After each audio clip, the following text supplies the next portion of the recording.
ભાવનગર એસીબીના માણસોએ ભાવનગર શહેર વિસ્તારમાં પેટ્રોલિંગમાં હતા તે દરમિયાન પાકુ કેવલભાઈ સાંગાને બાતમી મળી હતી કે રસાલા કેમ્પ નવા ગુરુદ્વારાની પાછળ અંબાજી મંદિરના પાછળની સ્ટ્રીટ લાઇટના અંજવાળે જાહેરમાં અમુક માણસો ગંજી પત્તાના પાના વડે હાથ કાપનો જુગાર રમે છે।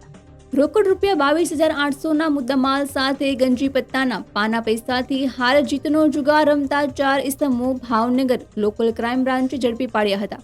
પોલીસ મહાનિરીક્ષક શ્રી ગૌતમ પરમાર સાહેબ ભાવનગર રેન્જ ભાવનગર તથા પોલીસ અધિક્ષક ડોક્ટર શ્રી હર્ષદ પટેલ સાહેબે ભાવનગર શહેર ગ્રામ્ય વિસ્તારમાંથી દારૂ જુગારની પ્રવૃત્તિઓને નેસ્ત નાબૂદ કરવા માટે ભાવનગર લોકલ ક્રાઇમ બ્રાન્ચના પોલીસ ઇન્સ્પેક્ટર શ્રી AR વાળા તથા SCBના અધિકારી કર્મચારીઓ સખત સૂચનાએ આપેલ હતી।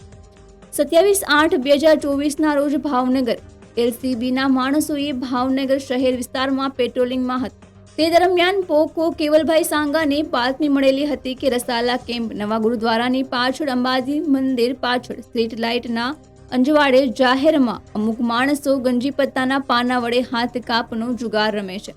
જે બાતમીના આધારે જુગાર રમતા માણસોને પકડી પડાયા હતા। તેઓની વિરુદ્ધ નીલમબાગ પોલીસ સ્ટેશનમાં જુગાર પ્રતિબંધક ધારાની કલમ હેઠળ ગુનો દાખલ કરવામાં આવ્યો હતો। Reporter Firoz Malik, ABC news Bhavnagar.